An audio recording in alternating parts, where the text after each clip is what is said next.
You know, the entire month of September is dedicated to bringing awareness to addiction and steps to recovery. More than 23 million Americans are addicted to alcohol and drugs, but even more are addicted to social networking. Take a look at these statistics. Americans stare at a screen for at least 8 hours a day, which is for most people more time than we sleep. Adolescents spend 7 hours looking at a screen during an average school day, and get this, more than 1/3 of internet users jump online before jumping out of bed. Now, when it comes to texting, the average person sends or receives about 400 texts a month. For adolescents, that number is a whopping 3,700 texts a month. Here to tell us how this internet addiction is quickly becoming a disorder is Dr. Bradley Wajda with Esano Incorporated. Dr. Wajda, thank you for being here. You're welcome. Do you believe that a lot of people out there have this disorder but don't know about it or won't admit to it? Oh, completely. And I've had people who readily own that they have this disorder. And they say, sure I am, but I'm not willing to change it. Now, when did you first start seeing patients with this disorder? And honestly, when does it become a disorder?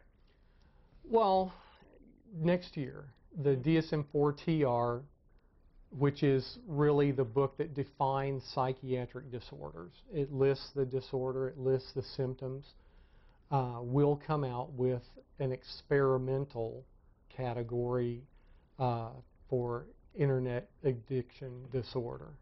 Wow. And one of the interesting things about their experimental categories is oftentimes those do go on to become actual disorders in later editions of the book. So. And then it goes on to become phantom vibration syndrome, which I'm going to ask you about that in just a second. Hang on to that thought. But first, let's talk about internet addiction disorder and what it consists of. For example, excessive use, it says here, often associated with loss of sense of time or neglect of basic needs. Yeah, well, people will get online and they will lose track of time. They'll, you know, at least the preliminary diagnosis of internet addiction disorder is broken up into excessive gaming or viewing sexually explicit material or email and text. So you'll have people get online and they'll lose track of time. Maybe they'll be online all night long. Wow. They'll stay online and not tend to basic needs such as eating or bathing. And there's also a lot of withdrawal, you say. One of the symptoms is including feelings of anger, tension, or depression when the computer is inaccessible. Correct. So they get angry, basically, if they don't have a computer or a smartphone nearby. Absolutely. It's something that they crave. It is a craving. Tolerance, including the need for better equipment, more software, so that's what they're looking for. Or more time. More time, better software.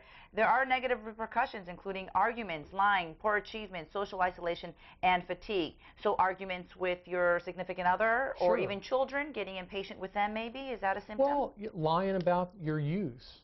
Maybe your spouse says you spend too much time online, so you wind up lying about it. I know people who miss work because they do online gaming.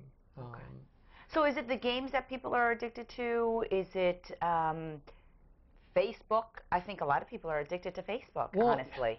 It is, and that would be that category under email and texting for that new proposed diagnosis. But as a matter of fact, Journal of Pediatrics mentioned the possibility of Facebook depression. And that being, when you think about it, there are people who identify their self-worth within their online identity. How much attention they get from people. How many likes they get. Or, for example, this picture didn't get enough likes, that picture got too little or too many likes. So they're waiting to see who comments and who... Or like friend requests, or if they send a friend request, and you know, is it going to be rejected? Is it going to be ignored?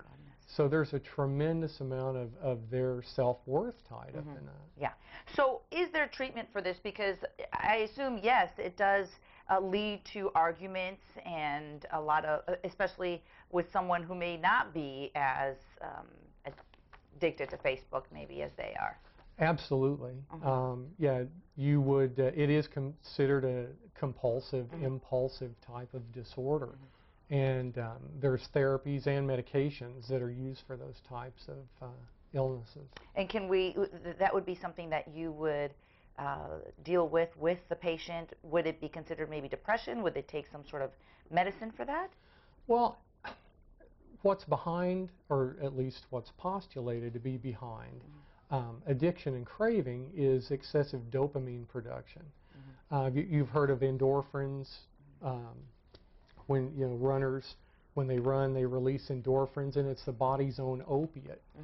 Well, when an opiate receptor is stimulated in the body, it also results in an excess of dopamine production.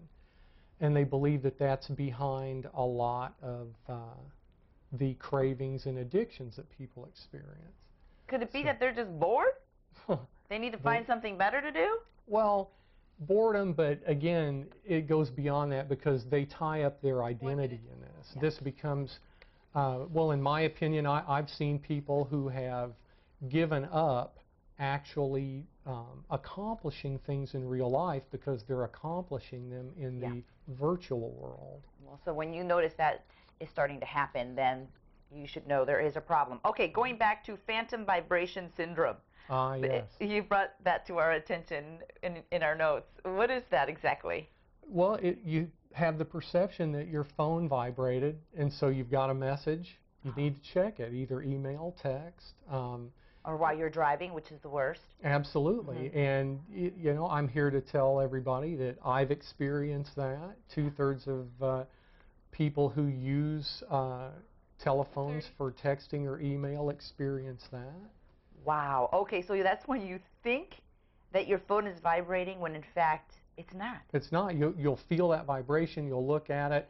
Screen's blank. There was nothing there. Or what's even better is you'll have the phone and it will be in your pocket or it'll be in the seat, but you'll still feel the vibration on your hip. And that is a syndrome, everybody. It's called phantom vibration syndrome. So if you think you need help with this, or if you know of anybody else who might be addicted to Facebook or to the internet, give Dr. Wajda a call because it obviously starts with something different. Well, it is a big deal because OCD, ADHD have been tied to a lot of excessive use of this technology.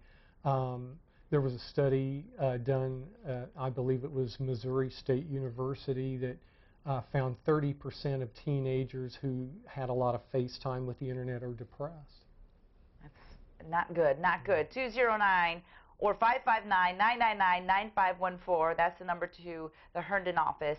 And then you are also up in the North Valley in Merced at 209-384-0800. So give Dr. Wajda a call if you have any questions or want any more information. Thank you so much for being here, Dr. Wajda. We'll see you next week. All righty. All right, don't worry. You, though, can continue looking at this screen, your screen, because we have plenty more useful information and lots of great entertainment coming up here on Central Valley Today. Stick around.